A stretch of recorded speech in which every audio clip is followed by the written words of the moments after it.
ونعوذ بالله من شرور أنفسنا ومن سيئات أعمالنا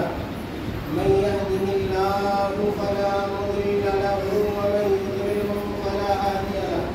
وأشهد أن لا إله إلا الله وحده لا شريك له وأشهد أن محمدا عبده ورسوله أما بعد قال الله تعالى في القرآن الكريم أعوذ بالله من الشيطان الرجيم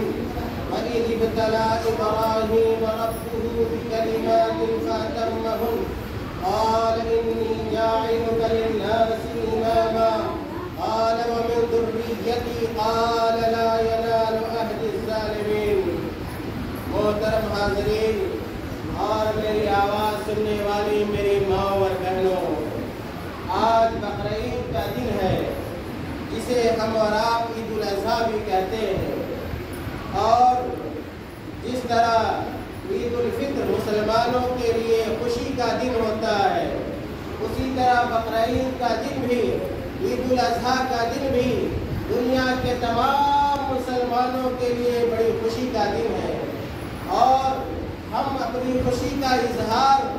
اس طرح کرتے ہیں کہ اللہ تعالیٰ نے جو ہمیں اور آپ کو حکم دیا ہے اچھے کاموں کا،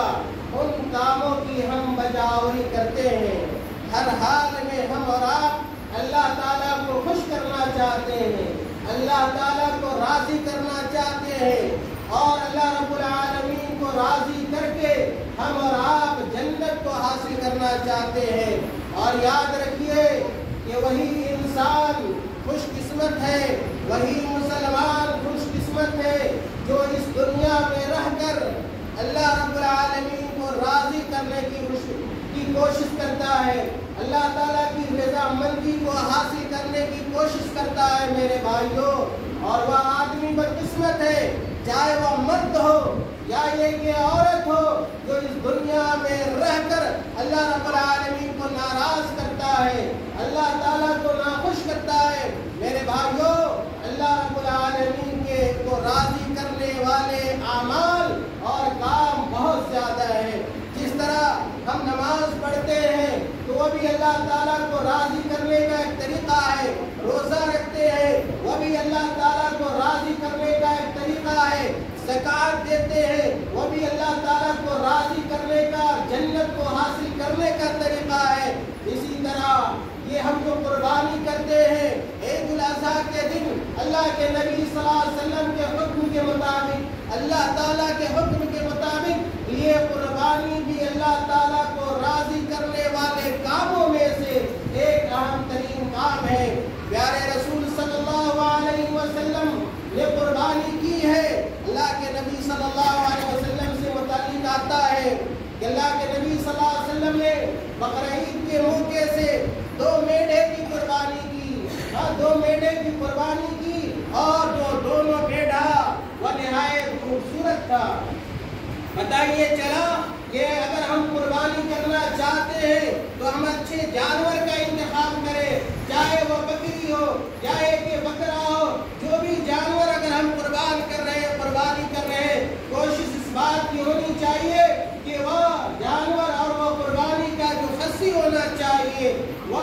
خوبصورت ہونا چاہیے، تندرست و توانا ہونا چاہیے، موٹا تازہ ہونا چاہیے، بیمار نہیں ہونا چاہیے، کمزور نہیں ہونا چاہیے، لگڑا نہیں ہونا چاہیے، اور اسی طرح وسیم والا جانور ہونا چاہیے۔ اس لیے کہ اللہ کے نبی صلی اللہ علیہ وسلم نے جس نے جانور کی قربانی کی وہ جانور کو سیم بھی تھے، اور وہ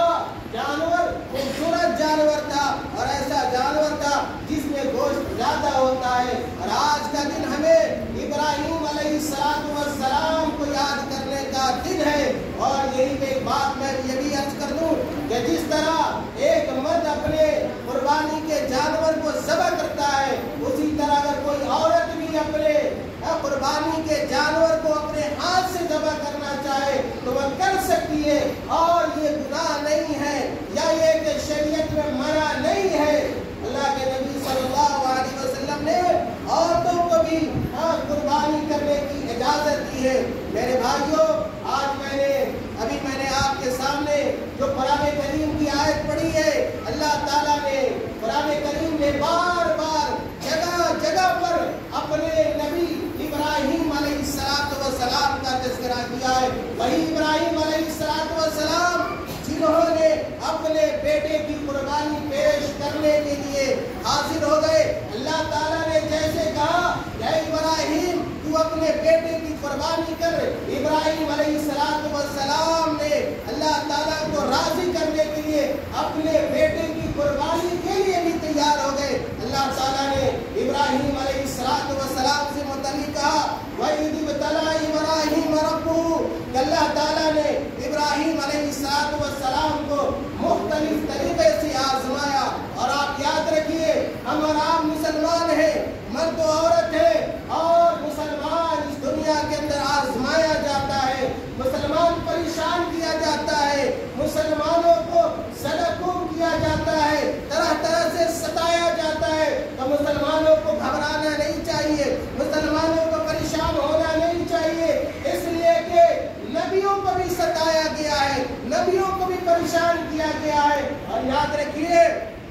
کہ جس آدمی کے اندر جتنا زیادہ ایمان ہوتا ہے، جتنا زیادہ اسلام ہوتا ہے، اور جو آدمی جس قدر قرآن اور حدیث پر عمل کرتا ہے، اسی قدر اس آدمی کو اس دنیا کے اندر آزمایا جاتا ہے، اس کو ستایا جاتا ہے۔ لیکن ایک مسلمان آدمی ہمیشہ اللہ پر بھروسہ رکھتا ہے، اور اللہ تعالیٰ کے جو فرمودات ہیں، اللہ تعالیٰ کے جو احکامات ہیں، ان احکامات کو اس دنیا کے اندر پورا کرنا چاہتا ہے۔ اللہ تعالیٰ نے کہا وَإِذِ ابْتَلَىٰ إِبْرَاهِيمَ رَبُّهُ، ابراہیم علیہ السلام کو بھی اللہ تعالیٰ نے آزمایا، بے کلمات مختلف طریقے سے اللہ تعالیٰ نے آزمایا۔ لیکن جب اللہ تعالیٰ نے ابراہیم علیہ السلام کو آزمایا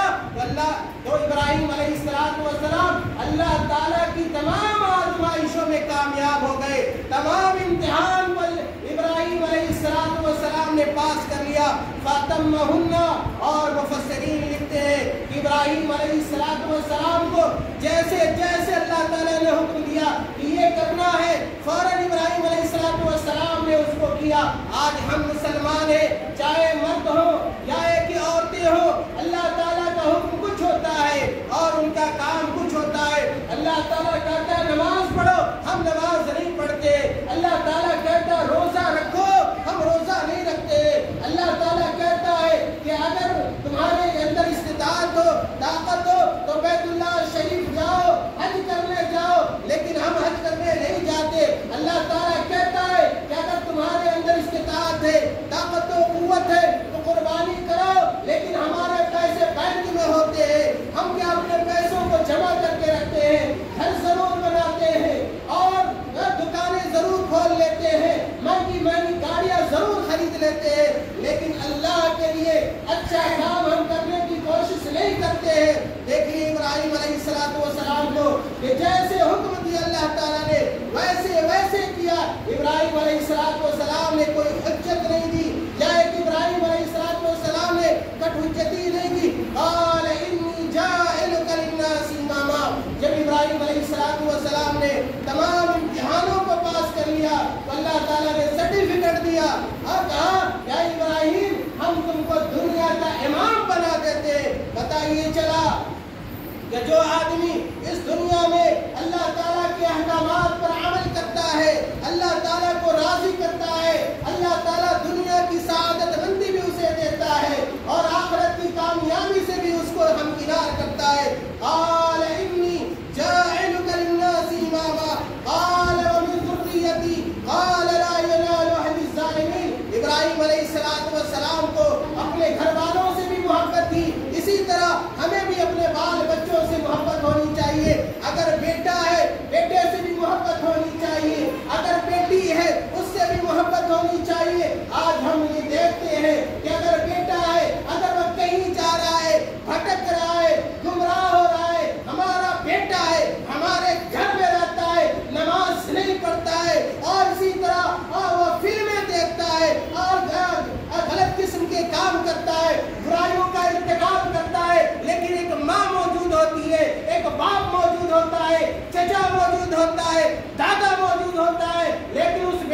منع نہیں کرتا ہے، اس بیٹے کو روکتا نہیں ہے۔ اسی طرح اگر کوئی بیٹی ہے وہ غلط کام کرتی ہے، برائی کا کام کرتی ہے، ننگاپن کا مظاہرہ کرتی ہے، اسی طرح حیا اس کے اندر نہیں ہوتی ہے اور بے پردگی اس کے اندر ہوتی ہے، ماں موجود ہوتی ہے، دادی موجود ہوتی ہے، نانی موجود ہوتی ہے، چچی موجود ہوتی ہے، لیکن منع کرنے والا میرے بھائیوں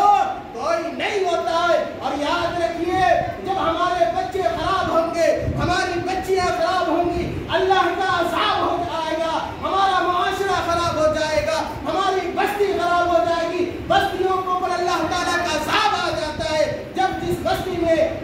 لوگ گناہ کا کام کرنے لگتے ہیں۔ تو آپ دیکھیں ابراہیم علیہ السلام کو کہ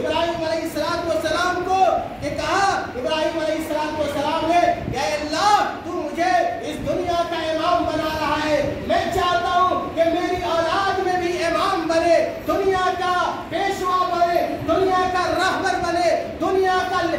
لیڈر بنے۔ تو اللہ تعالیٰ نے کہا کہ سنو ابراہیم علیہ السلام، لا ینال عہد الظالمین، تمہارے بچوں میں، تمہارے بیٹوں میں وہی مقتدا بنے گا، وہی پیشوا بنے گا جو صراط مستقیم پر رہے گا، جو قرآن